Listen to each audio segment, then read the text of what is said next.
Bismillahirrahmanirrahim. Assalamualaikum warahmatullahi wabarakatuh.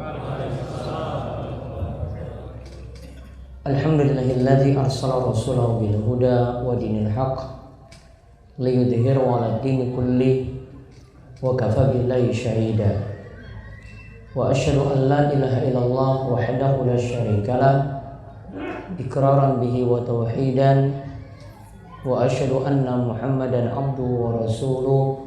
Allahumma salli ala nabiyyina Muhammad wa ala alihi wa man tabi'ahum bi ihsanin ila yaumiddin.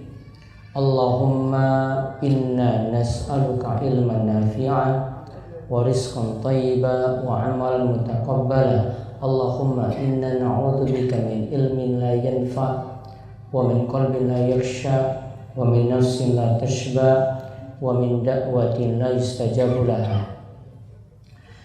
Alhamdulillah, Bapak Ibu para jemaah sekalian yang semoga senantiasa dirahmati dan diberkahi oleh Allah Subhanahu wa taala. Kita bersyukur atas nikmat yang telah Allah berikan kepada kita sekalian, sehingga di kesempatan malam hari ini, tepatnya kita berada pada tanggal 27 Jumadal Ula 1438 Hijriah, kita semuanya berada dalam keadaan sehat walafiat. Allah juga memberikan kepada kita umur yang panjang, dan mudah-mudahan nikmat-nikmat yang ada senantiasa kita manfaatkan untuk ibadah dan ketaatan pada Allah Subhanahu wa taala, dan mudah-mudahan kita terjauhkan juga dari segala macam maksiat. Kita mohon pada Allah agar kita dimudahkan dalam kebaikan dan dijauhkan dari berbagai macam hal dalam bentuk perbuatan mungkar. Di kesempatan malam hari ini, insya Allah nanti kita bagi menjadi dua sesi. Yang pertama nanti penyampaian materi, kemudian yang kedua nanti silahkan untuk bertanya. Boleh nanti kaitannya dengan materi, ya, atau nanti hal-hal yang di luar materi kalau dibutuhkan untuk ditanya. Semampu kami nanti kami akan membantu untuk menjawab, karena kami yakin di antara karyawan atau warga yang hadir saat ini mungkin ada problema-problema yang belum bisa dijawab. Yang mudah-mudahan nanti dengan majelis ini kita bisa mengambil manfaat-manfaat yang ada. Kesempatan kali ini tema kita adalah pembuka pintu rizki. Ini sebenarnya ada buku yang sebagian ada yang sudah menginfakkan. Saya mungkin sebelum mulai, biar ada yang punya buku pegangan. Ada yang tadi hadir sholat maghrib nunggu sampai ngisya. Ada yang sholat maghrib terus nunggu sampai isya. Ada? Oh, pada makan malam berarti. Atau yang hadir isya pertama kali sebelum azan. Banyak. Yang lebih dulu, laki-laki dulu.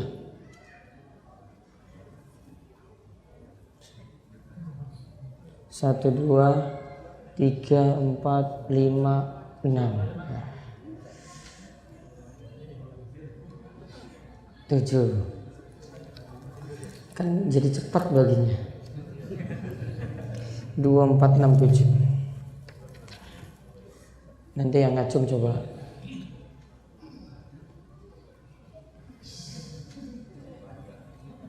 Ada yang bisa kasih pada yang putri yang datang lebih dulu tadi? 4. Ya 5 lah, ganjil. Yang datang lebih dulu.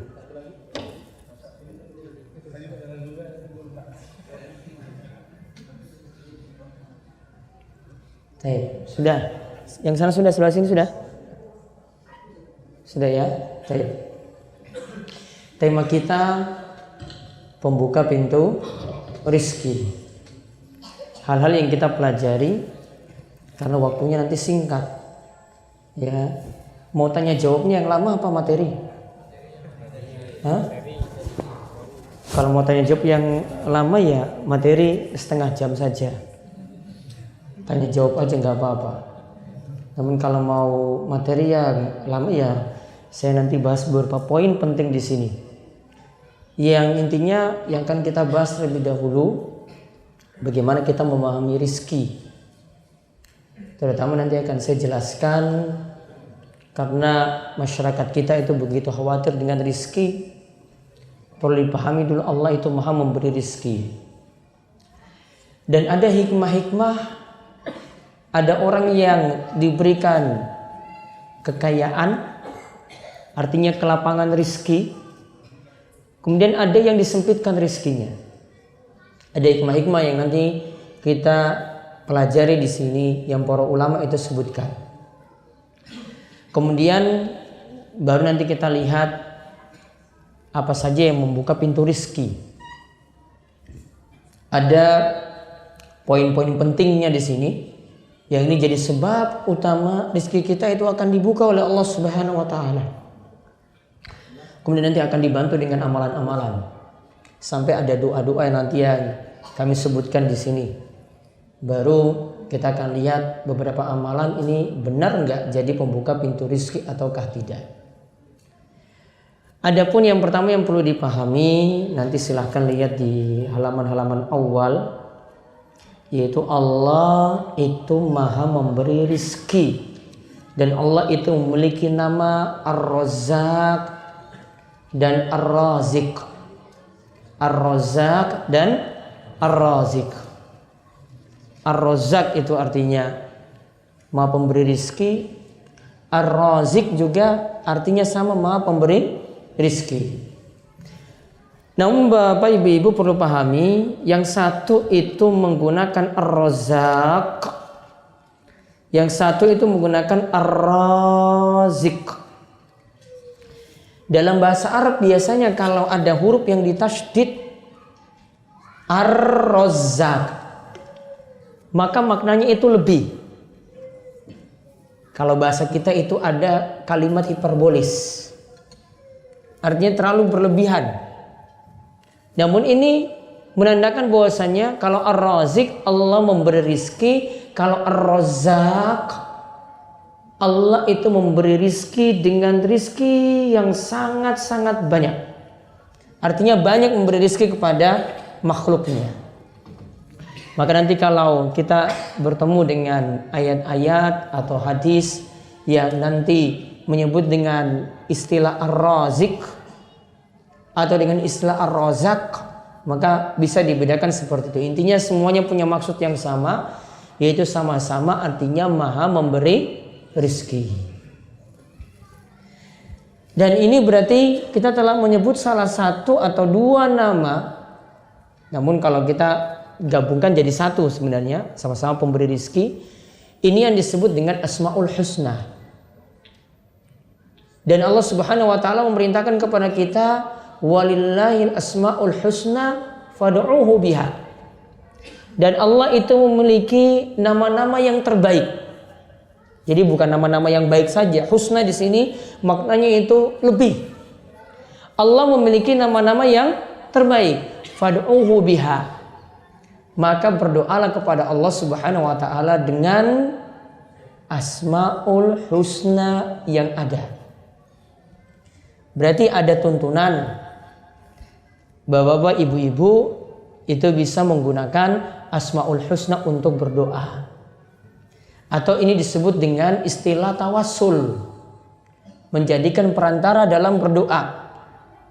Jadi kita berdoa itu bisa menggunakan tawassul. Namun tawassul yang dibolehkan, di sini tidak ada dalam buku ini. Tawassul yang dibolehkan itu ada 3. Diingat ada berapa?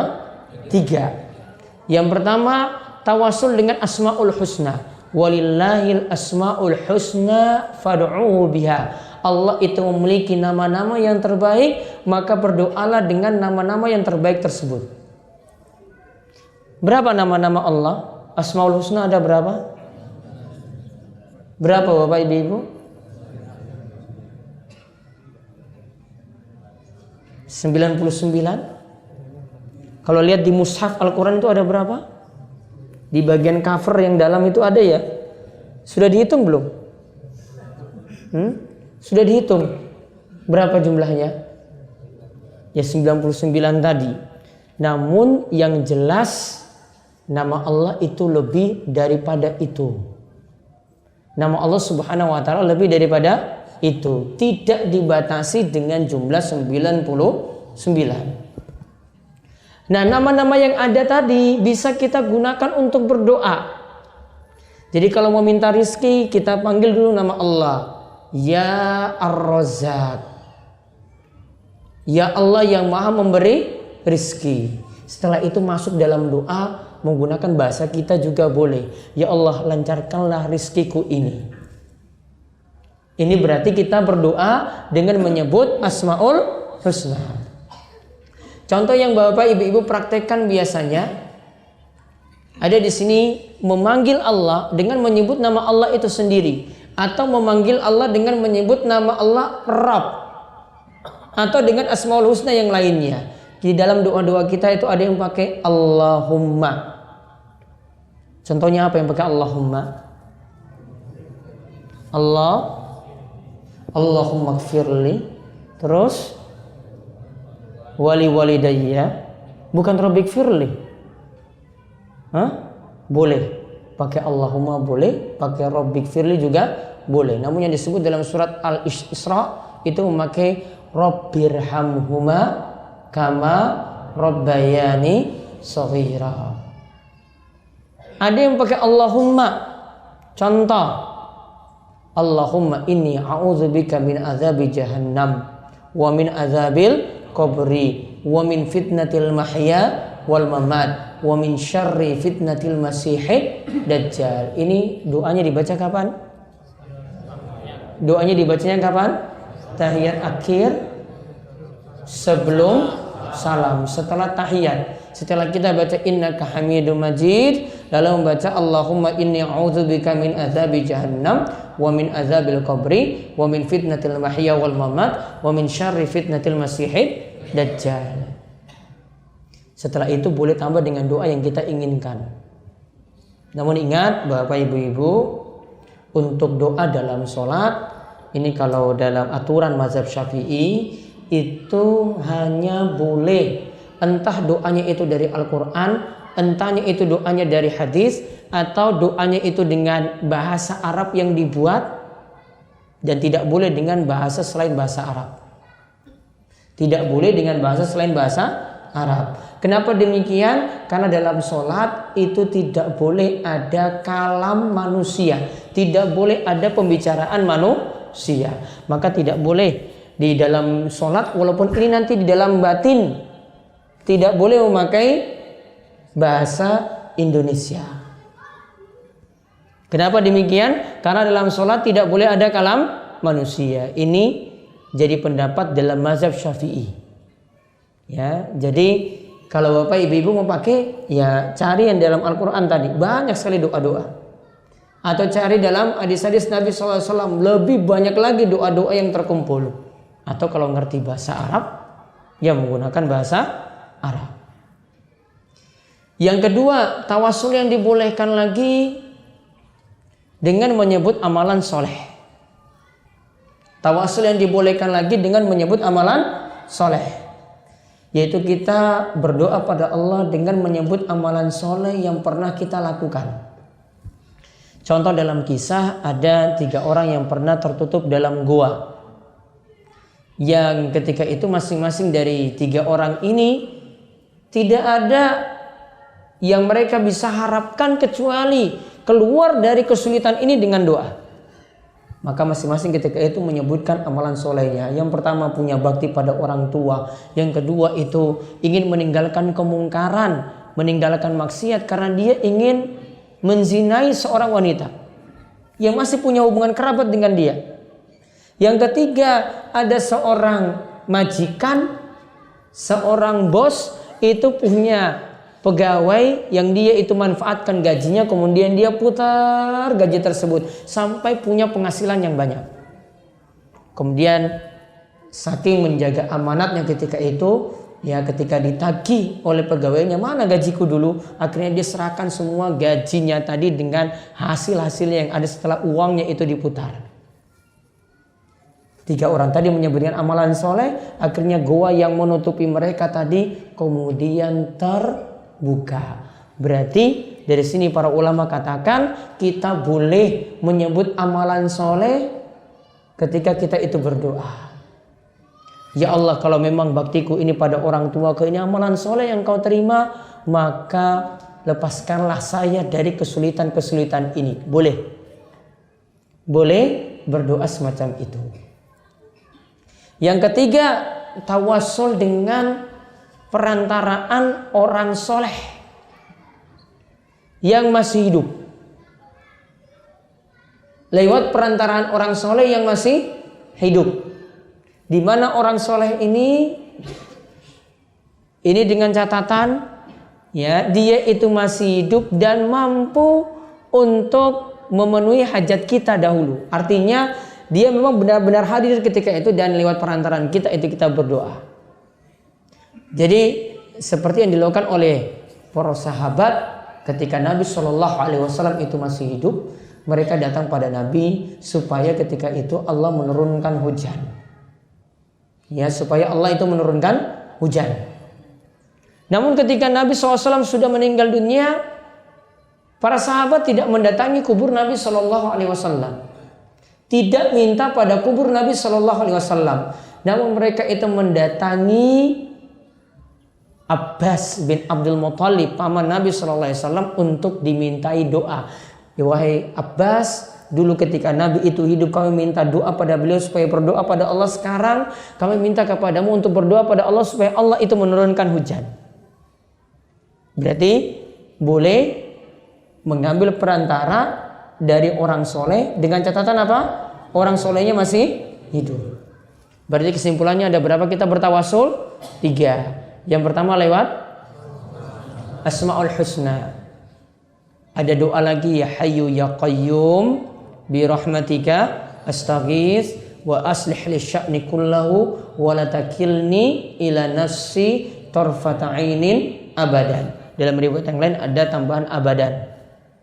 Yang kedua kita tawasul dengan amal soleh. Yang ketiga kita tawasul dengan orang soleh namun dengan catatan masih hidup. Tidak boleh bertawasul dengan orang soleh yang sudah meninggal dunia. Maka tadi nama Allah Ar-Razzaq kita bisa menggunakan nama tadi untuk berdoa. Nama Allah Ar-Razik kita bisa gunakan untuk berdoa. Nah, kalau Allah itu maha memberi rizki, maka perlu dipahami ada beberapa pengetahuan yang perlu kita pahami dulu tentang masalah rizki.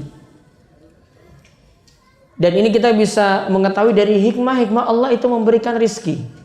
Nanti bisa dilihat di halaman 34. Rizki itu ada hikmah-hikmah Allah Subhanahu wa ta'ala itu berikan. Sehingga ada yang punya kelapangan rizki dan ada yang punya kesempitan rizki. Ada yang dilapangkan rizkinya Allah beri banyak. Dan ada yang disempitkan rizkinya. Apa hikmahnya? Ditetapkan ada yang kaya, ditetapkan ada yang miskin. Nah, di sini disebutkan oleh para ulama ada beberapa hikmah. Di sini ada 5 hikmah yang disebutkan oleh para ulama. Kenapa sampai Allah itu menetapkan ada yang kaya dan ada yang miskin? Yang pertama, kaya dan miskin itu bentuk adil dari Allah. Allah menetapkan kaya dan Allah menetapkan ada yang miskin, itu sudah merupakan keadilan dari Allah Subhanahu wa ta'ala. Kita tidak boleh protes. Ya, kita tidak boleh protes akan hal ini. Dan di sini Allah sudah bagi, memang sebenar-benarnya Allah itu bagi sangat-sangat adil. Dan insya Allah kalau poin pertama ini dipahami, berarti masalah rizki itu akan semakin enteng, akan semakin mudah kita pahami. Dan bapak ibu-ibu itu tidak perlu lagi khawatir dengan kesusahan-kesusahan ekonomi kalau sudah memahami yang pertama ini.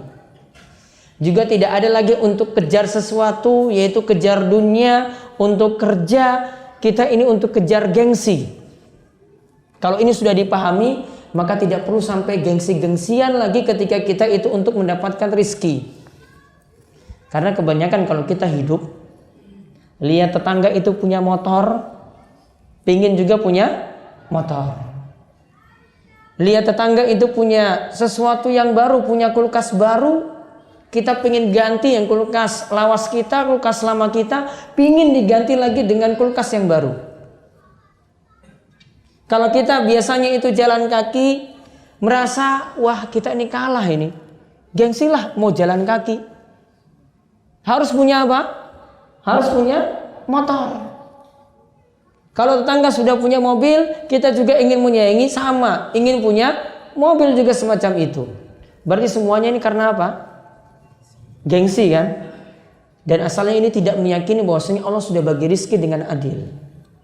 Ujung-ujungnya apa di sini Bapak Ibu? Kalau cuma karena gengsi kita kejar dunia, ujung-ujungnya apa? Apa yang dicari kalau kita tidak dapat? Biasanya dicari dengan apa untuk mendapatkan sesuatu? Di zaman ini apa? Hah? Untuk kejar gengsi di zaman ini apa? Kredit, apalagi korupsi, apalagi ya utang tadi, kredit utang kan? Akhirnya utang. Dan utang di sebagian masyarakat itu cuma karena kejar gengsi. Sudah sering saya itu dapat laporan, kebanyakan yang curhat. Di antara keluarga itu terlihat kaya, punya mobil mewah, perabotan yang super mahal. Namun ternyata semuanya itu serba utang. Dan itu menumpuk dalam kartu kredit. Coba bayangkan ketika ditagih nanti, yang biasanya nagih itu disebut apa? DC ya, debit collector ya. Iya. Nagih. Badannya kecil atau badannya besar? Oh besar. Kalau kayak saya berarti nggak bisa jadi debit collector berarti. Harus badannya lemu, kekar, berotot, seram. Yang putih-putih enggak berarti, yang hitam-hitam. Nagih. Masalah utang ini cuma beberapa orang karena tidak memahami masalah rizki. Dan utang ini mengakibatkan, utang dan kredit ini mengakibatkan problema di tengah-tengah kita, yaitu merembet ke masalah-masalah yang lainnya. Kira-kira kalau di kota-kota besar sumber macet itu gara-gara apa? Sumber macet gara-gara apa? Banyak apa? Mobil, motor. Banyak mobil dan motor itu gara-gara apa? Kredit. Kreditnya sekarang bisa didapat mudah nggak? Saya cuma modal KTP saja bisa dapat motor? Bisa? Bisa. Tanpa bayar DP apa bisa? Cuma punya KTP saja bisa? Di Handil sini sama juga sama? Seperti itu untuk dapat motor sama? Tanpa KTP, pakai KTP saja bisa? Bisa. Tanpa DP. Masya Allah, enak sekali kalau begitu. Berarti nambah utang kan? Ya nambah utang ya. Baik. Utangnya coba kalau mau ditelusuri. Wah kok saya sampai bahas masalah utang nih? Gak apa-apa ya? Gak apa-apa, biar nambah-nambah materi lah. Utang ini kira-kira bermasalah atau tidak Bapak Ibu? Masalahnya masalah apa? Ribanya di mana? Coba ngacung. Saya kasih buku. Ribanya di saat telah membayar dia didenda. Yang lainnya lagi. Kasih satu dulu. Ada penambahan harga. Penambahan bagaimana?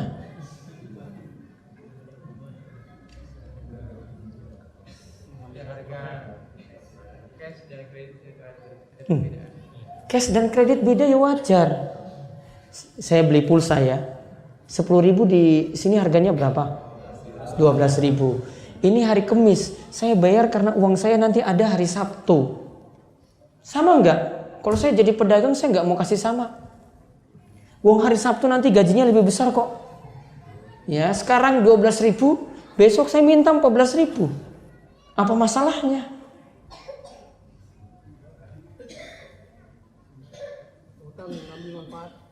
Mana utang ngambil manfaat? Perjanjiannya gimana, Pak?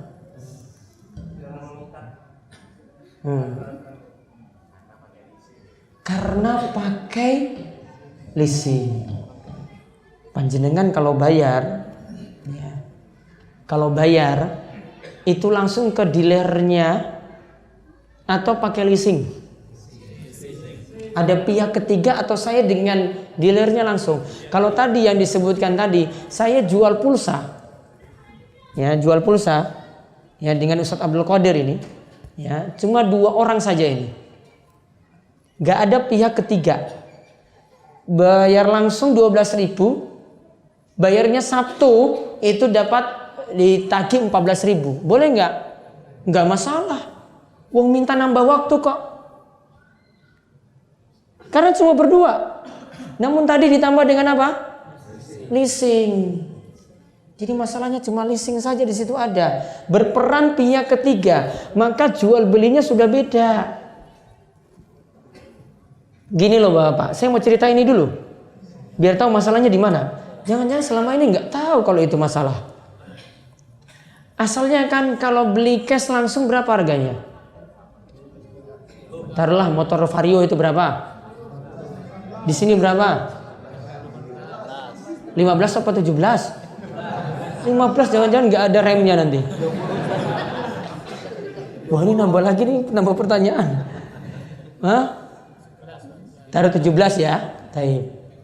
Nyicil 5 tahun itu bisa jadi berapa motornya? 25 bisa? Ya bisa. 25 kan? Ada nggak lebih di situ? Jadi asalnya gini, pihak dealer itu nggak mau. Kalau kita berurusan dengan dia untuk masalah utang, maka leasing langsung lunasi tadi motornya. Ini sudah 17 juta saya lunasi. Biar nanti konsumen ini urusannya dengan saya. Ya, akhirnya dia bayar cicilan tadi terus sampai dapat 25 juta tadi. Berarti asalnya leasing jual motor enggak? Leasing jual motor enggak? Kenapa enggak jual?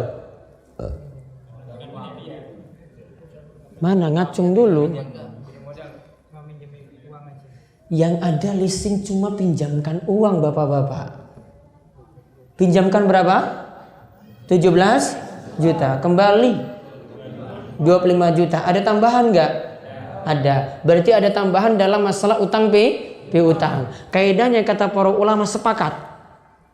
Disebutkan oleh Ibnu Munzir, disebutkan oleh Ibnu Qudamah dalam kitabnya Al-Mughni, dan ulama-ulama yang lainnya semua sepakat kullu qardin jarra manfaatan fahuwa riba. Setiap utang piutang yang dalamnya itu ada untung. Ada untung enggak di situ? Utang piutangnya ada untung, maka itu termasuk dalam riba. Contoh sederhana saja ini, sampai para ulama ya ini mengaitkan masalah ini untuk masalah-masalah sepele saja. Ada tukang angkot, ya angkot ini utang pada kita, dia utang ke saya. Kemudian setiap kali naik angkot tadi, karena orang ini tukang angkot ini punya utang ke saya, ya jadi setiap saya naik angkot dikasih gratis. Masalah nggak ini? Masalah nggak? Dia dapat manfaat nggak di sini Bapak? Manfaatnya apa? Naik gratis. Gratis itu manfaat nggak? Manfaat. Walaupun nggak ada tambahan utang di sini loh. Namun dia dapat manfaat. Setiap kali naik angkot saya digratiskan terus. Sudah Bapak turun saja. Kalau di sini dipraktekkan oleh para ulama, mereka nggak mau untuk ambil gratisan seperti ini. Kalau dari orang yang pinjam uang pada dirinya, karena ditakutkan apa tadi? Kullu qardin jarra manfaatan fawar riba. Setiap utang piutang yang dalamnya itu ada keuntungan, maka itu adalah riba. Kembali ke masalah tadi, berarti kredit saat ini bagaimana? Masalah nggak? Yang tadi motor tadi masalah atau tidak? Masalah. Ada riba atau tidak? Ada. Riba dosa atau enggak? Dosa. Berarti yang nyetor tadi dosa juga? Dosa. Berarti Masyarakat Indonesia bagaimana? Jenengan yang jawab sendiri loh. Saya cuma menyebutkan aja kaidahnya. Serba salah kita hidup di zaman ini ya. Ya, kejar gengsi tadi. Pingin punya sesuatu, pingin punya rumah, pingin punya motor. Berarti solusinya untuk zaman ini bagaimana? Sabar. Terus apa lagi? Qanaah. Hah? Ikhtiar. Kalau beli sesuatu kredit apa tunai? Sudah jawab sendiri kan, lebih enak pakai tunai. Kalau belum bisa tunai, sabar.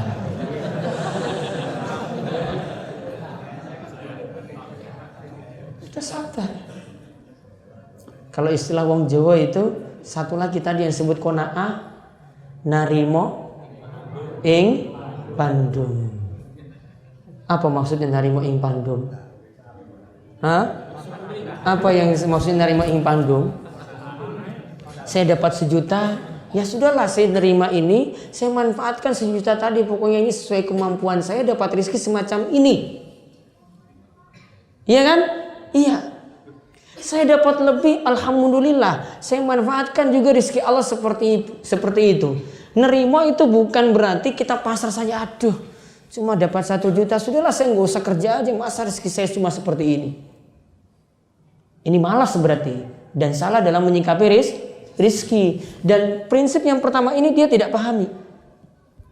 Harus dipahami, rizki itu Allah sudah bagi dengan adil. Tidak mungkin Allah itu zalim pada kita. Dan Allah sudah timbang-timbang loh, ini orang yang pantas kaya, ini orang yang pantas miskin. Maka nanti diterangkan pada hikmah-hikmah yang berikutnya seperti itu. Berarti ujung-ujungnya kita harus pahami rizki dengan baik. Seperti ini, hikmah-hikmahnya harus dipahami. Biar tadi gak banyak utang. Biar tadi gak banyak cicilan. Biar tadi itu gak pingin sesuatu itu kredit terus yang dibayangkan. Ini dipahami dulu. Kalau ini sudah dipahami benar, maka dia akan menghadapi hidup itu santai. Dia hadapi hidup itu nerima semuanya. Punya gampang lah untuk menghadapi sesuatu. Intinya ini diperkuat dulu ya. Masalah rezeki perlu dipahami dulu. Hikmah yang kedua, kalau tadi itu Allah tetapkan dengan adil. Yang kedua, ada yang pantas kaya dan ada yang pantas miskin. Artinya Bapak Ibu-ibu, kalau ini ada orang yang pantas kaya, dia dijadikan miskin, orang tersebut bisa stres. Ujung-ujungnya depresi. Kalau habis depresi apa? Gantung diri. Ujung-ujungnya kayak gitu loh. Allah tetapkan ini kaya kamu kaya. Kalau kamu dibuat miskin, gak tega kamu nanti kalau jadi miskin. Sedangkan ada yang Allah tetapkan rezekinya itu sempit, keadaannya itu miskin. Karena kalau dibuat jadi kaya, malah sombong. Banyak kan kayak dadaan sekarang? Banyak nggak? Saya katanya tadi lewat Balikpapan sampai sini itu banyak yang kayak dadaan nih gara-gara jual batu bara. Coba dari awalnya dulu miskin coba. Sekarang sudah punya rumah mewah, mobil mewah. Kira-kira jadi orang sombong nggak kayak gitu? Mungkin kalau giginya itu ada yang perlu ditambal, sini pakai gigi palsu dan itu dari emas. Pamer nggak kalau kayak gitu dari emas itu? Sedikit senyum, mengkilap. Perabotannya ini gelasnya dari emas juga. Coba kalau ini dari emas coba. Kita bertamu di situ. Kira-kira dalam batin kita nilai gimana? Ini sombong nggak orang ini? Oh, ini sombong sekali, gelas aja kayak gini loh. Belum melihat nanti di lemarinya itu emasnya bagaimana.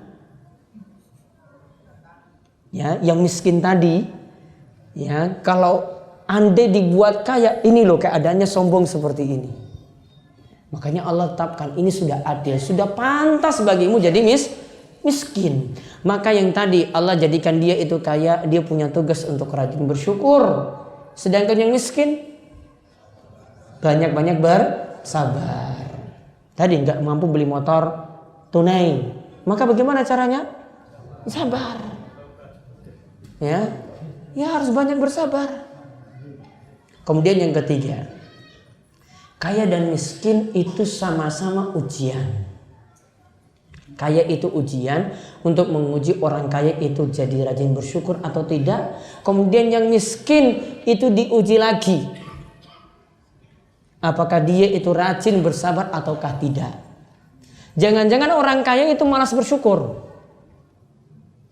Kalau ini orang miskin, jangan-jangan menjadi miskin malah sombong. Ada nggak miskin sombong? Yang tadi saya cerita tadi loh, sudah tahu hidupnya pas-pasan, namun pingin terlihat kaya. Apapun dia beli akhirnya ngutang. Nggak sadar kalau keadaan yang miskin sebelumnya itu adalah ujian. Dan ini problem yang saya hadapi di masyarakat saya di desa seperti itu. Ya, sudah tahu sadar dirinya itu miskin, namun pingin nambah utang terus karena lihat tetangganya itu, wah ini lagi bangun rumah. Saya ini kapan nyusul lagi bangun rumah? Akhirnya pengen bangun rumah, cari kreditan lagi, utang lagi. Nambah terus utangan. Jadi nggak pahami kalau ini adalah ujian untuk dirinya. Kalau dia mau bersabar, Masya Allah pahalanya tak terhingga bagi orang yang bersabar. Kalau mau bersyukur, Allah akan terus menambah nikmat. Kemudian yang keempat, hikmah yang keempat. Ada yang diberi kekayaan, itu malah jadi istidraj.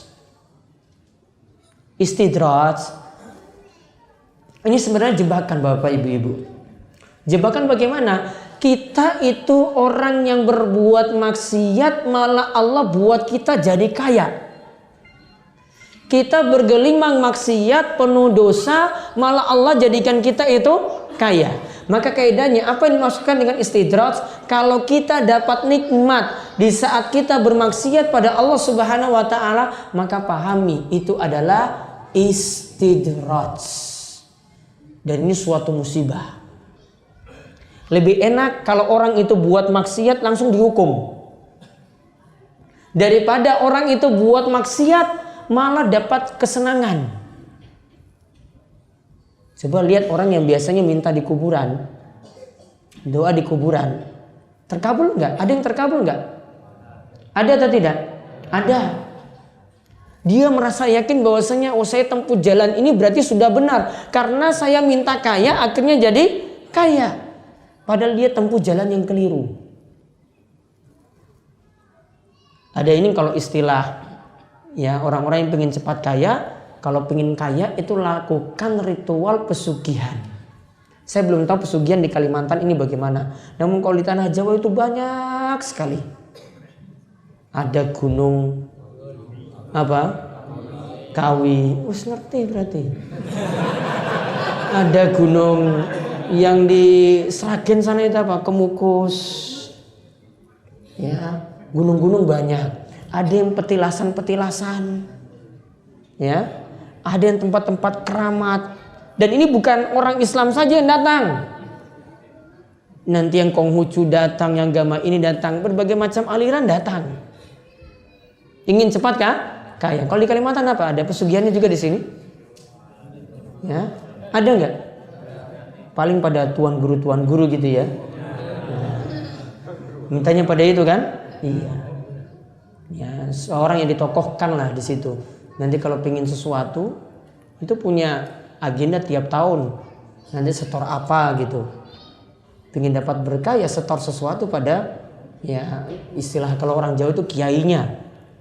Ya, pada kiainya biar rezekinya itu tambah berkah. Saya yakin di beberapa daerah di Kalimantan ada seperti itu yang dikultuskan. Ya, maka ini perlu dipahami, kalau orang dapat rezeki mudah, namun yang ditempuh itu kesyirikan, yang ditempuh itu adalah maksiat, waspada, itu namanya istidraj. Itu lebih bahaya daripada orang itu berbuat maksiat terus dapat musibah seketika. Itu orang cepat sadar loh kalau dapat musibah langsung. Namun ini dapat nikmat yang diberi. Saya buat syirik kok malah tambah kaya. Kira-kira yang buat syirik itu nanti nganggap benar nggak? Iya. Wah ini berarti benar ya, saya besok kembali lagi ke kuburan itu. Wah ini berarti benar ya, petilasan ini luar biasa. Wah ini benar ini saya datang ke kiai ini, luar biasa ini mustajabnya. Daripada saya ngaji nggak kaya-kaya juga. Perasaannya seperti itu. Jadi hati-hati dengan istilah apa tadi? Istidraj. Makanya Nabi SAW katakan, Iza ra'aitallah ta'ala yu'til abda minad dunya. Jika engkau melihat Allah itu memberikan seseorang itu dunia, ma yuhib, apa yang dia mau, wa huwa muqimun ala ma'asihi, dan dia terus menerus berbuat maksiat, fa inna madzalika minhu istidrajun. Pahami, itu semua adalah istidraj. Dia buat maksiat malah dapat berbagai macam nikmat. Pahami, itu adalah istidraj. Hadis ini diriwayatkan oleh Imam Ahmad dan hadisnya adalah hadis yang hasan. Lalu yang terakhir, hikmah ini dari masalah rizki, miskin bisa jadi sebagai hukuman atas dosa. Ada orang itu yang melarat, ada orang yang serba susah, cuma gara-gara dia itu berbuat maksiat pada Allah Subhanahu wa taala. Hati-hati. Kadang kita sudah kerja keras, namun jalan yang kita tempuh ini adalah jalan yang salah. Gajinya besar, namun utangnya banyak, kebutuhannya banyak, penyakitnya banyak, butuh operasinya juga banyak uang yang dikeluarkan. Semua hartanya itu ludes habis. Cuma gara-gara ini, dari pekerjaan yang haram. Dan memang pekerjaan yang haram tuh ujung-ujungnya seperti itu. Sekarang ini dapat gaji yang besar, namun karena pekerjaannya tidak halal, nanti lihat ujung-ujungnya seperti apa. Ada yang dulu sukses, jatuh bangkrut cuma karena Allah itu beri musibah, dia penyakitnya jadi stroke, butuh operasi besar. Tabungannya, simpanannya, tanahnya, rumahnya bisa habis terjual cuma gara-gara ingin jadi sehat. Ini bisa menandakan bahwasanya rizki yang dia peroleh itu tidak berkah. Makanya kalau ingin mendapatkan kebaikan dari pekerjaan kita, yang kita cari itu bukan banyaknya hasil, namun yang kita cari itu yang penting berkah. Bukan banyaknya hasil yang kita cari, yang penting berkah. Bagaimana bisa berkah dari pekerjaan kita? Itu yang kita cari terus. Maka jangan lihat gaji orang lain, jangan lihat hasil penghasilan orang lain, jangan lihat toko ini laris, jangan lihat warung ini laris, namun lihat dia tempuh dengan cara apa. Berkah enggak? Karena yang kita cari itu berkah, bukan banyak. Karena kalau banyak orang korupsi pun bisa banyak. Kalau banyak orang menipu juga bisa banyak hasilnya. Namun yang penting kan di sini kita pentingkan adalah cari berkahnya. Nah, terus bagaimana rezeki tadi bisa terbuka? Kita langsung lihat pada pintu-pintu rezeki yang ada. Yang pertama, jadi kunci rezeki itu terbuka. Lihat di halaman 66. Rezeki kita itu semakin mudah terbuka kalau kita bertakwa dan bertawakal pada Allah Subhanahu wa taala.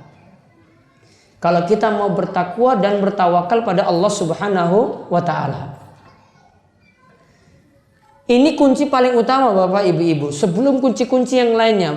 Kalau ingin rizkinya itu terbuka, masalah-masalahnya itu teratasi dengan Allah itu membuka pintu rizki, maka mulai perbaiki ketakwaannya dahulu, maka mulai memperbaiki tawakalnya dahulu pada Allah. Karena orang yang bertakwa Allah sebut, wa may yattaqillaha yaj'al lahu makhraja. Siapa yang bertakwa pada Allah, maka Allah akan memberikan baginya jalan keluar. Jadi jalan keluar itu akan terbuka bagi orang yang bertakwa. Dan takwa ini kalau kita tempuh dengan menjalankan perintah Allah dan menjauhi larangan-larangan Allah Subhanahu wa taala. Kemudian yang kedua, tawakal. Tawakal itu sifat pasrah. Kita pasrah setelah melakukan usaha. Maka dalam tawakal Bapak Ibu-ibu, tawakal itu jika memenuhi dua syarat. Tawakal itu jika memenuhi dua syarat. Yang pertama, lakukan usaha kerja atau cari sebab. Dan di sini tentu saja sebab yang ditempuh ini sebab-sebab yang halal. Kemudian yang kedua yang ditempuh di sini adalah dia pasrah pada Allah Subhanahu wa taala. Jadi yang pertama lakukan usaha, yang kedua pasrah. Pasrah artinya hasilnya dia serahkan pada Allah Subhanahu wa taala. Jadi bukan bergantung pada diri sendiri. Seperti yang tadi disebutkan dalam doa, wala takilni ila nafsi tarfata ainin abadan, ya Allah, janganlah gantungkan pada diriku sendiri walaupun cuma sekejap mata untuk selamanya. Berarti kita cuma pasrah pada Allah Subhanahu wa taala. Lalu sebab yang ditempuh ini sebab yang dibenarkan. Contoh, kita kalau ingin sembuh dari penyakit, apa yang dilakukan? Berobat. Ya, entah minum obat atau datang ke dokter minta saran-sarannya kan, seperti ini. Coba Bapak Ibu perhatikan beberapa pengobatan alternatif. Kalau mau tahu itu benar atau tidak, logis atau tidak. Logisnya bagaimana? Beberapa pengobatan alternatif bentuknya penyakit itu ditransfer pada hewan. Pernah dengar ini enggak? Pernah ya? Penyakit itu ditransfer pada hewan. Sekarang saya tanya, untuk transfer seperti ini ada proses pembelajaran nggak seperti orang itu kuliah di kedokteran? Ada nggak? Ada sekolah nggak untuk transfer penyakit? Ada sekolah seperti itu? Jenjangnya sampai S1, S2, S3 ada? Yang pertama itu nggak ada, nggak logis kan satu. Yang kedua, kita kalau transfer sesuatu, ya ini perusahaan total ini kalau mau transfer minyak itu ada media untuk ditransfer kan, menggunakan pipa. Sekarang untuk transfer menggunakan apa di situ? Ada saluran yang dipakai untuk transfer, ya, atau pakai Bluetooth atau WiFi yang paling inilah cepat. Ada nggak? Nggak ada kan? Kalau nggak pakai saluran, ya sekarang kan sudah ada Bluetooth, sudah ada WiFi juga kan? Ada nggak seperti itu? Nggak ada. Dan ujung-ujungnya menzolimi hewan. Hewan nggak salah apa-apa kok dikasih penyakit. Iya kan? Hewan nggak salah apa-apa loh itu. Ditransferi penyakit tadi. Maka ini sudah menempuh jalan yang tidak benar. Maka tadi kalau ini mau dikatakan tawakal sudah menempuh jalan yang salah, berarti tidak lagi disebut tawakal. Maka tawakal kalau mau disebut tawakal caranya harus benar terlebih dahulu.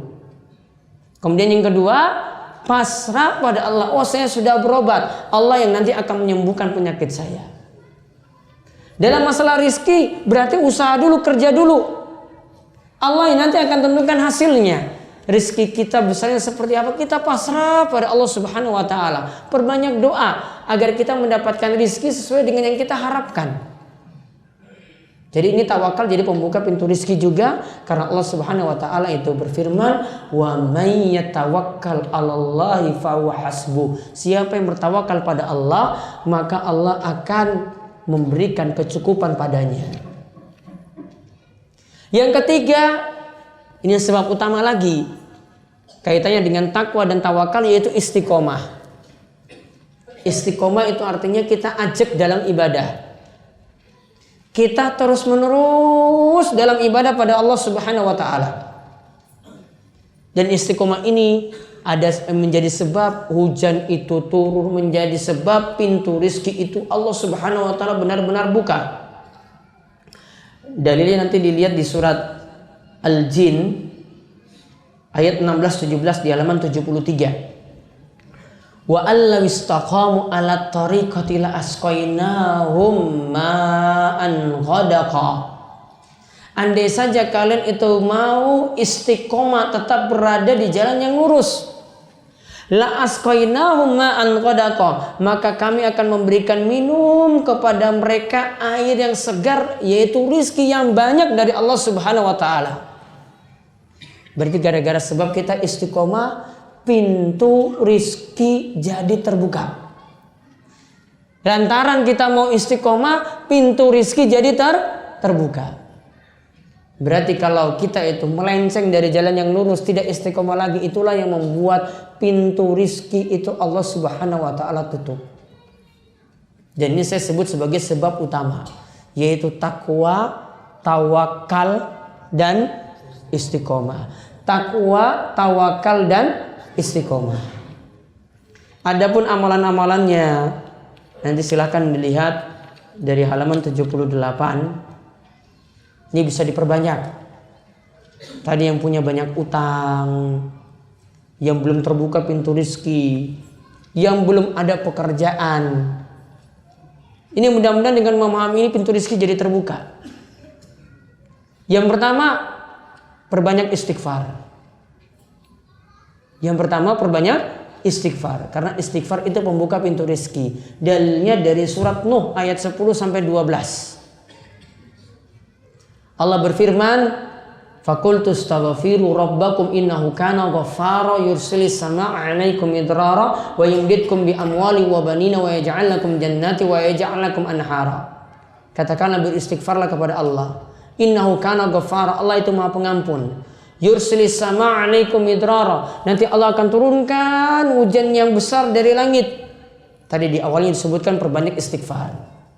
Wa yumdidkum bi amwal, dan engkau akan dilapangkan juga harta. Juga akan diberikan keturunan bagi yang belum punya keturunan lantaran istighfar. Juga Allah Subhanahu wa ta'ala akan memberikan kebun-kebun dan juga akan mengadakan sungai-sungai bagi orang-orang yang tadi memperbanyak istighfar. Kita bisa istighfar itu minimal dalam sholat. Setelah salam, kita baca berapa kali istighfar? 3 kali. Astaghfirullah, astaghfirullah, astaghfirullah. Imam Al-Auza'i itu tidak menambahkan sampai astaghfirullahaladzim. Dia ketika menerangkan tentang zikir Nabi SAW setelah sholat itu baca astaghfirullah. Dia cuma mengatakan, Imam Al-Auza'i yang meriwayatkan zikir ba'da sholat, dia cuma mengatakan astaghfirullah, astaghfirullah, astaghfirullah. Dia tidak memakai astaghfirullahaladzim. Namun kalau untuk istighfar yang lainnya silakan. Namun yang lebih bagus untuk setelah sholat cuma astaghfirullah, astaghfirullah, astaghfirullah. Itu pembuka pintu rizki. Kapan lagi kita baca istighfar? Sehari berapa kali minimal? 70 atau 100. Ya, bisa memilih 70, bisa memilih 100. Kadang kalau lagi sibuk sudahlah 70 saja. Kalau punya waktu luang 100.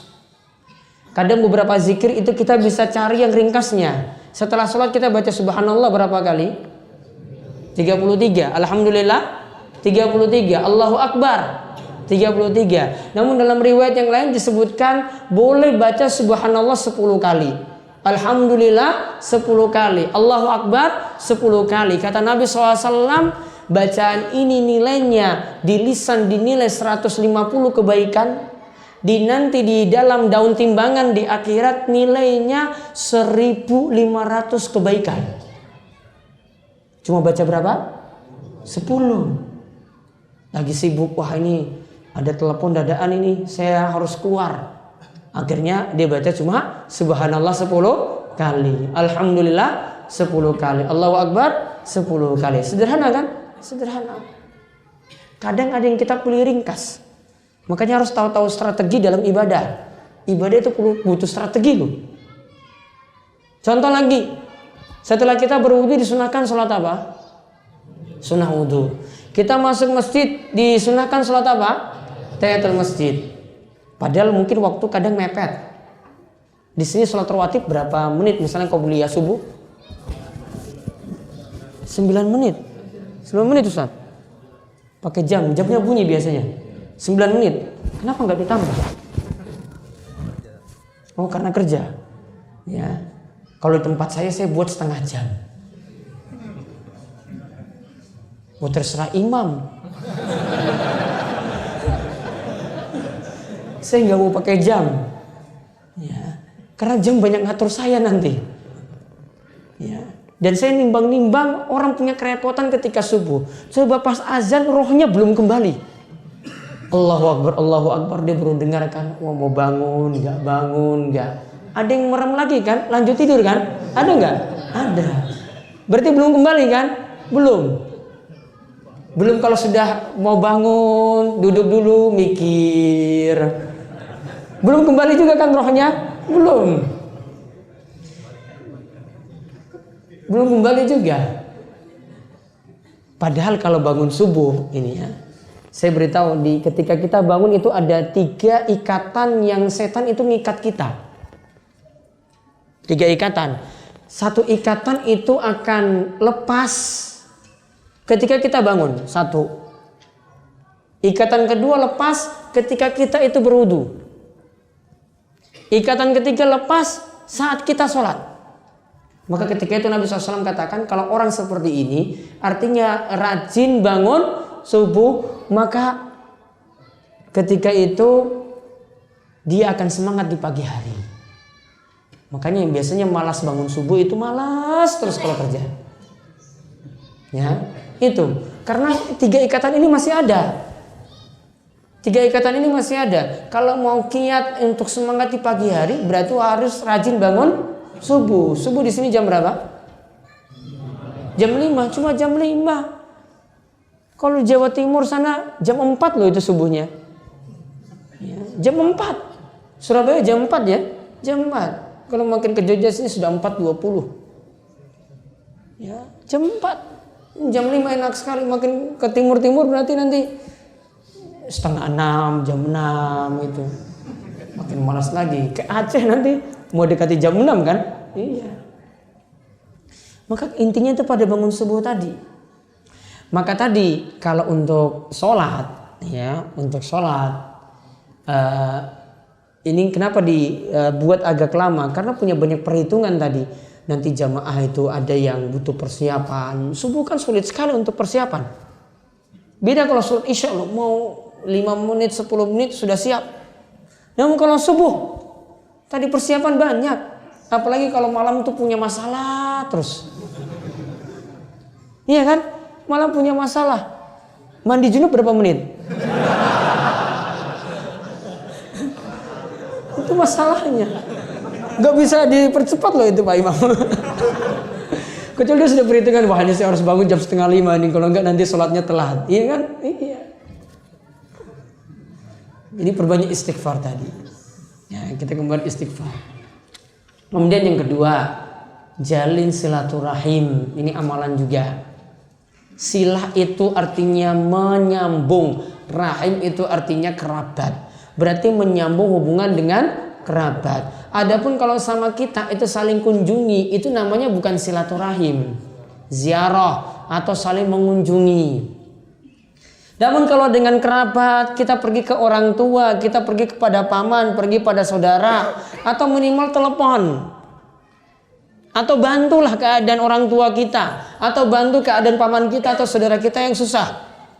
Itu namanya sudah menjalin hubungan silaturahim. Kata Nabi SAW, man sarrahu ayyubsata lahu fi rizqihi wa ayyun sa'alahu fi atharihi falyasil rahimah. Siapa yang senang ingin dilapangkan rizkinya, ingin ditambah umurnya, diberkahi umurnya, maka jalinlah hubungan silaturahim.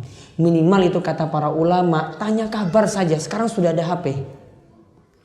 Keluarga ada di Jawa sana, kita telepon, itu namanya sudah jalin hubungan. Maka berkah 2 ini akan dapat, berkah dalam rizki, berkah dalam umur.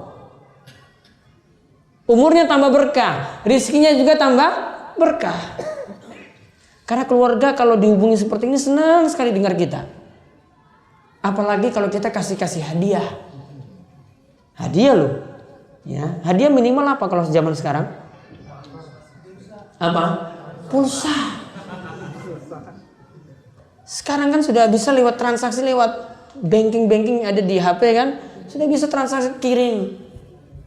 Sudah masuk apa belum? Sudah.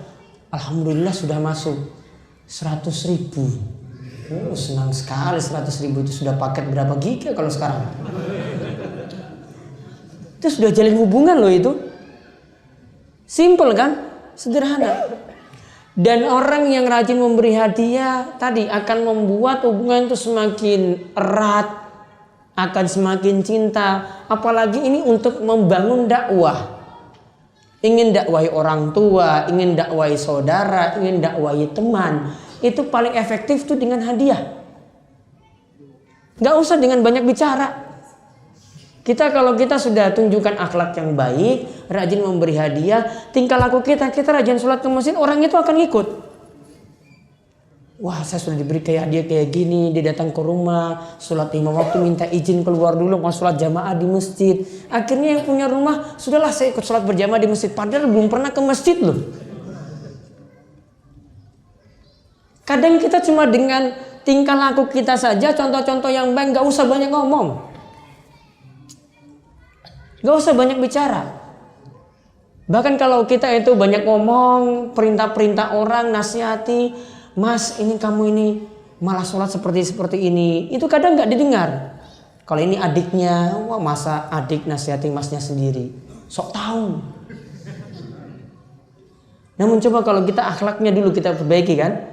Nah, sering beri hadiah tadi, minimal apa tadi? Pulsa. Setiap pekan lah 100.000. Masya Allah itu. Kalau nggak setiap off itu 2 minggu gitu nanti. Itu Masya Allah luar biasa pengaruhnya. Kalau nggak percaya praktekkan sendiri. Luar biasa sekali pengaruhnya. Atau baru off di sini mau pulang ke Jawa misalnya, bawa pulang sesuatu kasih hadiah. Pertama kasih koko. Nanti berkunjung lagi kasih sarung. Berkunjung lagi pecis. Lengkap kan pakaian sholat. Lama-lama nanti bisa diajak ke masjid. Kalau belum rajin ke masjid seperti itu. Beri dulu contoh dengan tingkah laku. Mau mendakwahi orang yang lebih susah lagi, itu bisa dengan tingkah laku kita. Saya tunjukkan yang baik-baik. Diajak untuk apa-apa. Mudah kalau dari tingkah laku karakter kita yang kita tunjukkan terlebih dahulu. Karena Nabi SAW seperti itu. Kadang beliau tidak banyak bicara, namun cukup dengan perbuatan beliau saja. Orang yang jujur, orang yang amanat. Akhirnya dengan tingkah laku beliau, orang-orang pada tahu, oh Nabi SAW ini punya akhlak yang mulia. Sampai Raja Heraklius di Romawi sana tahu. Nabi SAW dakwanya seperti ini, orangnya jujur seperti ini, non-muslim saja paham Nabi SAW seperti itu sifatnya. Gak banyak ngomong, namun dengan akhlak, karakter, perilaku yang ditunjukkan. Kemudian yang ketiga, perbanyak sedekah. Karena Nabi SAW itu mengatakan mana qasad sedekah min mal. Yang namanya sedekah itu tidaklah mengurangi harta. Dan sedekah ini butuh strategi-strategi. Orang itu sedekah itu nggak mesti kasih uang langsung kepada orang yang miskin, nggak. Kadang dia melihat orang yang lebih butuh. Ada orang yang rajin ngaji, ada orang yang rajin datang di pengajian-pengajian seperti ini, orang yang susah. Namun dia nggak mau jadi pengemis. Namun kalau kita mau pintar-pintar tahu orang itu bagaimana rajinnya, bisa pilih orang-orang yang benar-benar butuh. Dan ini kalau orang soleh, makin soleh kita beri sedekah, itu harta kita itu makin berkah. Karena kata Nabi SAW, al-malus soleh li rajulis soleh. Harta yang baik itu kalau diberikan kepada orang yang soleh. Semakin soleh orang yang diberi itu maka semakin baik. Kemudian yang keempat lagi, melakukan haji dan umrah. Ini juga jadi pembuka pintu rizki. Karena orang yang menyisihkan hartanya untuk ini, kita tidak pernah dengar dalam sejarah itu orang jatuh miskin, nggak pernah. Bapak haji, ibu haji itu nggak ada yang jatuh miskin. Justru orang yang sangat pelit untuk mengeluarkan harta, sangat pelit untuk mengeluarkan harta, sodakonya ataupun sampai umrohnya ataupun hajinya, itu yang malah sering bangkrut. Karena memang Nabi SAW sudah janjikan, yang namanya haji dan umroh, siapa yang ikuti tadi, fa innahuma yanfiyanil faqra, maka keduanya nanti akan mengikis kefakiran, alias tidak akan jatuh miskin. Kemudian amalan yang berikutnya itu berupa doa. Doa-doanya saya susun di sini ada 3. Ada doa yang pertama, untuk meminta rezeki yang halal. Karena penting kita minta rezeki yang halal pada Allah Subhanahu wa taala. Doanya paling bagus baca setelah subuh. Karena ini kebiasaan Nabi sallallahu alaihi wasallam. Allahumma inni as'aluka ilman nafi'a wa rizqan thayyiba wa amalan mutaqabbala. Allahumma inni as'aluka ilman nafi'a wa rizqan thayyiba wa amalan mutaqabbala. Ya Allah, aku minta kepadamu ilmu yang bermanfaat dan rezeki yang thayyib serta amalan yang nanti diterima. Kemudian doa yang kedua, doa untuk meminta rezeki yang halal. Bahkan doa ini disebutkan oleh Nabi SAW, doa untuk mengatasi utang sepenuh gunung. Ada yang dalam majelis ini utangnya sepenuh gunung ada? Ini kalimat hiperbolis dari Nabi. Doanya bagaimana? Allahumma kfini bihalalika an haramik wa aghnini bifadlika amman siwa. Allahumma kfini bihalalika an haramik wa aghnini bifadlika amman siwa. Ya Allah, cukupkanlah aku dengan yang halal darimu, jauhkanlah aku dari yang haram, dan janganlah engkau jadikan aku bergantung pada diriku sendiri, cukup bergantung padamu ya Allah.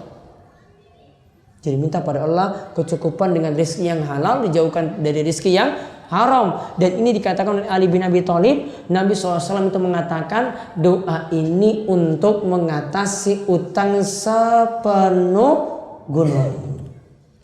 Yang ketiga doanya itu mirip seperti doa ketika antara dua sujud, duduk antara dua sujud. Allahumma gfirli warhamni wahdini wa'afini warzuqni. Ya Allah, berikanlah kepadaku ampunan, kasihanilah aku, berilah petunjuk kepadaku, wa'afini, selamatkanlah aku, dan berikanlah aku rizki. Juga ada yang keempat, doa minta nambah harta di halaman 88. Allahumma aksir mali wa waladi wa barik li fima a'taitani wa atil hayati ala ta'atik wa ahsin amali waghfirli.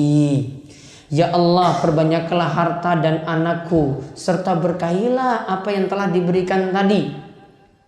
Wa atil hayati, dan panjangkanlah umurku dalam ketaatan kepadamu, dan perbaguslah amalku, dan ampunilah dosa-dosaku. Di awalnya disebut minta perbanyak harta dan harta itu diberkahi. Adapun ada tambahan lagi, apakah menikah membuka pintu rizki? Jawabannya di sini, menikah itu membuka pintu rizki. Menikah itu membuka pintu rizki. Dalil-dalilnya disebutkan di sini ada. Lalu apakah sholat duha itu membuka pintu rizki? Yang jelas tidak ada dalil khusus yang menyebutkan sholat duha itu membuka pintu rizki. Namun yang jelas Allah itu menganggap bahwasanya orang yang melakukan sholat duha itu seperti bersedekah dengan seluruh persendian. Dan orang yang melakukan sholat duha di pagi hari akan dicukupkan sampai sore hari. Dicukupkan ini bisa jadi rizki di situ ada.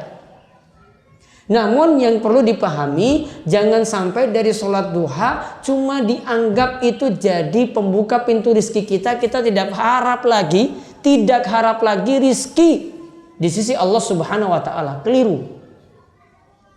Tetap kita harap pahala dari Allah dari sholat duha. Minimalnya berapa rakaat? 2. Paling banyak tidak dibatasi jumlah rakaat. Ada yang katakan 8, ada yang katakan 12, boleh lebih daripada itu. Jam berapa sholat duha? Standarnya jam berapa? Ngacung. Matahari terbit nggak boleh sholat. Jam 8 sampai jam 11. Kalau waktu Jogja, ini waktu Kalimantan kayaknya. Jam 9. Matahari setinggi tombak. Sudah pernah ngukur matahari setinggi tombak? Saya kasih 2 malahan ini. Seperempat apa? Jam berapa kalau di sini? Lama sekali. Kok ini beda pendapat semua ini?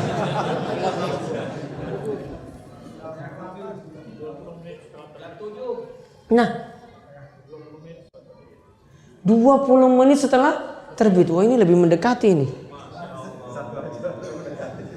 Standarnya Bapak Ibu, sholat duha itu standarnya terbitnya matahari. Setinggi tombak tadi yang disebut, terbit matahari jam berapa di sini? Sini coba lihat. 6.22 ya. Ditambah 15 menit berapa berarti? 6.37. 6.37 sudah masuk sholat duha di awal waktu. Paling bagus memang waktunya makin siang makin bagus. Ya, jam 10 makin siang makin panas makin bagus. Namun kalau ditanya di awal waktunya tadi 6.37, 6.22 plus 15 menit. Ya, isyraq itu baru terbit. Kalau terbit itu baru terbit 2 tanduk setan. Masih waktu terlarang untuk sholat. Ditambah 15 menit.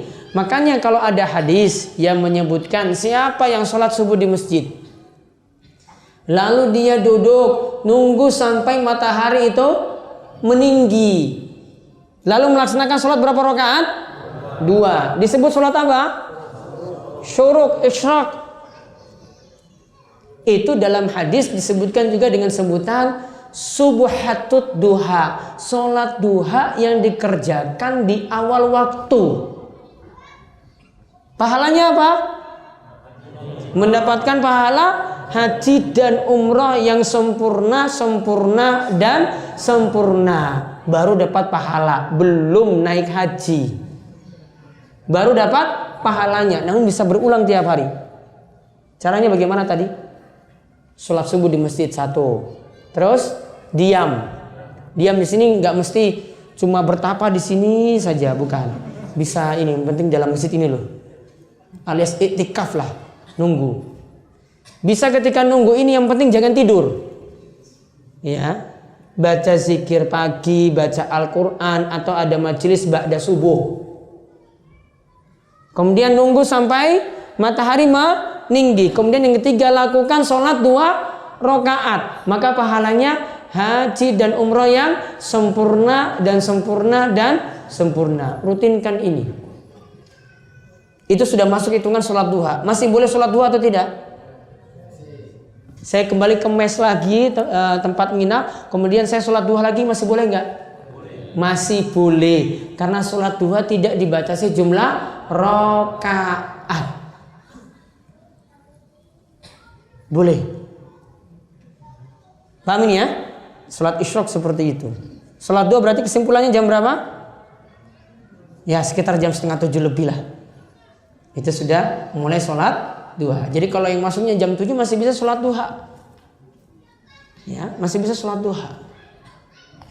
Nah, kemudian di sini ada yang terakhir halaman 102, pelancar dan penghambat rizki. Ini biar dipahami, disebutkan oleh Ibnu Qayyim. Pelancar rizki, 1 sholat malam. 2 tadi perbanyak istighfar, paling bagus di waktu sahur, yaitu menjelang subuh. Yang ketiga, membiasakan sedekah, tadi sudah disebutkan. Yang keempat, rutinkan zikir pagi petang. Kemudian ada yang penghambat rizki, nanti diperbaiki kalau memang ini jadi penghambat.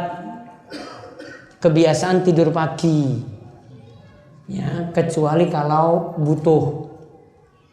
Malam lembur, sudah sholat subuh, ya terpaksa harus tidur pagi. Namun bagi yang nggak butuh, ya baiknya manfaatkan waktu pagi dengan hal-hal yang manfaat, karena waktu pagi itu didoakan oleh Nabi, Allahumma barik li ummati fi bukuriha, ya Allah berkahilah umatku di waktu paginya. Orang bisa kaya itu gara-gara memanfaatkan waktu pagi, seperti disebutkan dalam hadis. Yang meriwayatkan hadis ini adalah Sokhat Al-Ghamidi. Kaya cuma gara-gara memanfaatkan waktu pagi untuk dagang. Dan biasanya rata-rata di tempat kita, kalau buka sesuatu di waktu pagi cepat untuk laris. Coba yang biasanya mungkin ada yang bisnis nasi kuning, pagi-pagi kan, cepat nggak habis itu? Cepat. Orang banyak yang butuh. Ya, dagangan cepat laris. Nah itu tanda berkahnya seperti itu. Kemudian yang kedua, penghambat rezeki, sedikit sholat. Yang ketiga, malas-malasan. Kalau mau jauhi dari sifat malas juga, ada salah satu zikir pagi juga yang menjauhi dari sifat malas. Perbanyak atau rutinkan zikir pagi. Yang keempat, sifat khianat, tidak amanah. Itu juga yang membuat rezeki kita itu terhambat. Ini yang disebutkan dalam kitab Zadul Ma'ad jilid yang keempat. Nah ini yang bisa saya bahas sampai pada pelancar dan penghambat rezeki tadi.